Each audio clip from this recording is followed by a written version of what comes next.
ध्रुव, अरे चाची आप यहाँ? उम्मीद है मैंने तुम दोनों को डिस्टर्ब तो नहीं किया होगा। अरे बिल्कुल नहीं चाची, मुझे तो बहुत अच्छा लगा आप यहाँ आई। नमस्ते चाची जी। ध्रुव, मेरे साथ आ, मुझे तुझसे कुछ बात करनी है। उन्नति मैं एक मिनट आया। चाची क्या बात है? ध्रुव, ये सब क्या चल रहा है? क्या चल रहा है मतलब किस बारे में बात कर रहे हो? ध्रुव, मैं अंधी नहीं हूँ। तू उन्नति का इतना ख्याल क्यों रख रहा है? उससे इतनी हमदर्दी क्यों दिखा रहा है? चाची उन्नति प्रेग्नेंट है, आप जानते हो, थोड़ा बहुत ख्याल तो रखना पड़ेगा ना लड़की का। ध्रुव, तू क्या सब कुछ भूल गया है कि उन्नति ने तेरे साथ क्या क्या किया है?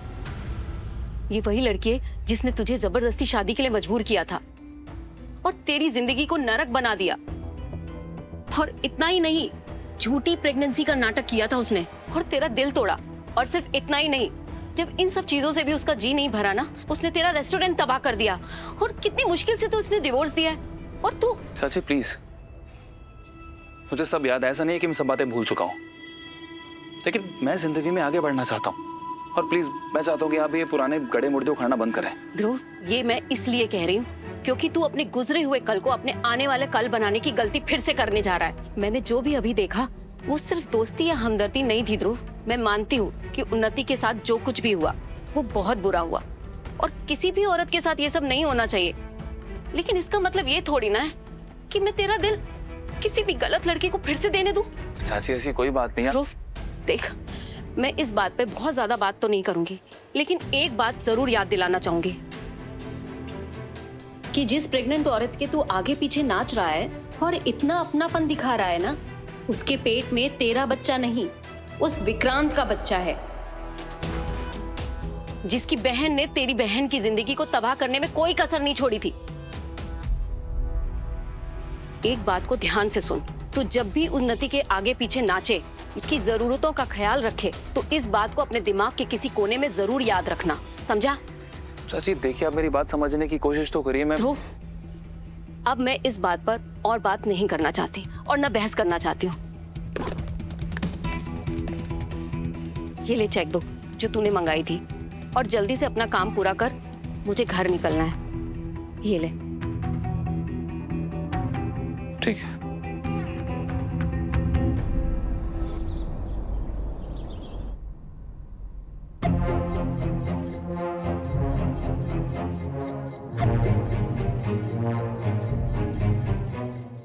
शालिनी जी, ये किस चीज की तैयारी चल रही है? वो वीरेन और पूनम बच्ची को लेकर आ रहे हैं ना? हाँ। यू नो रीत, जब से मैं इस घर में आई हूँ, मैंने फर्स्ट टाइम वीरेन के चेहरे पर रियल हैप्पीनेस देखी, तो मुझे लगा मुझे भी उन दोनों के लिए कुछ करना चाहिए। सो देख रही हो रीत, कितना ख्याल रखती है शालिनी जी सबका। वीरू इनका सगा बेटा नहीं, फिर भी कितनी आसानी से इन्होंने मेरे सब अपनों को इतनी जल्दी अपना बना लिया। सच कहूं तो बहुत बड़ा दिल है शालिनी जी का। हाँ पापा जी, देख रहे हैं। वो लगता है वो लोग आ गए। Congratulations new mummy papa. Baby कहाँ है? बेबी नहीं आया।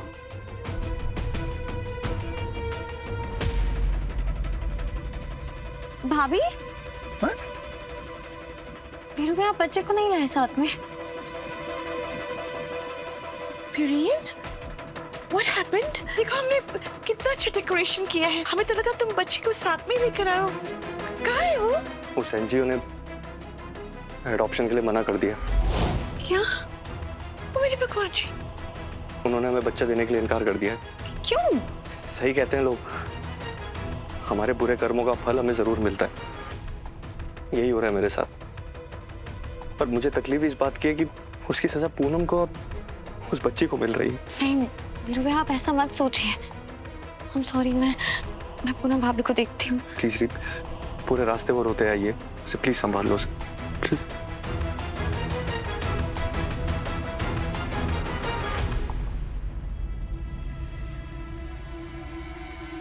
ये तो बहुत बुरा हुआ। मेरे भगवान जी।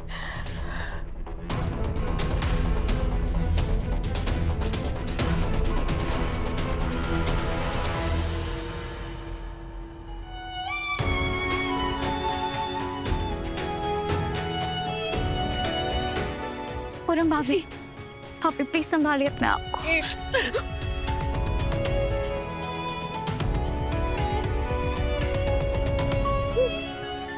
नहीं पूनम भाभी, संभालो अपने आप को। क्यों रीत, बोलो ना, क्यों जिंदगी मेरे साथ इतनी बेरहम है? क्या मेरी किस्मत में कभी माँ बनना नहीं लिखा? नहीं भाभी, ऐसा बिल्कुल नहीं है। आप बहुत प्यारी माँ बनेंगी और ये बात सब जानते हैं। इनफैक्ट वो बच्चा भी जान गया होगा। उसने जाना था रीत, मैंने उसे अपनी गोद में लिया था, मैंने उसके साथ वो गहरा रिश्ता महसूस किया था। मैंने पीयू की आंखों में देखा था रीत, वो हमारे साथ घर आना चाहती थी। वीरेन जी, वो इंसान जो किसी से इतनी आसानी से कोई रिश्ता नहीं जोड़ते, वो उसके साथ एक नया रिश्ता जोड़ने की कोशिश कर रहे थे। पहली बार मुझे ऐसा लग रहा है कि मुझसे ज्यादा वीरेन जी को दर्द पहुंचा है। मुझसे ज्यादा वो टूट चुके हैं और मैं ये नहीं देख सकती। नहीं भाभी, सब ठीक हो जाएगा।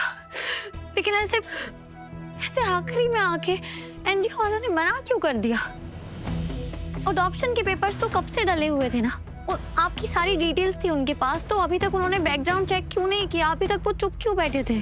मुझे नहीं पता रीत, मैं बस इतना जानती हूँ कि मैंने और वीरेन जी ने पीयू से वादा किया था कि मैं और वो उसे इस घर में लेकर आएंगे, और मैं और वीरेन जी वो वादा पूरा नहीं कर पाए।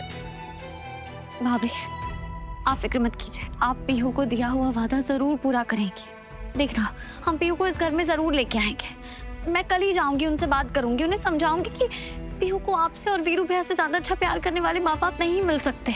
उन्हें ये बात समझनी पड़ेगी भाभी। ये लड़ाई हम लड़ेंगे और हम जीतेंगे भी इसमें, आई प्रॉमिस यू।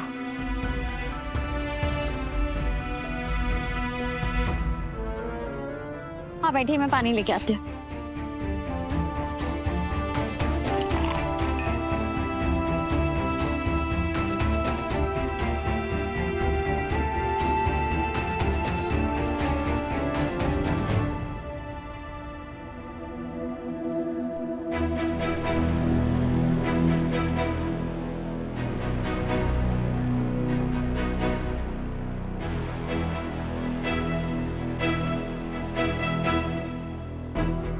वीरेन, बेटा,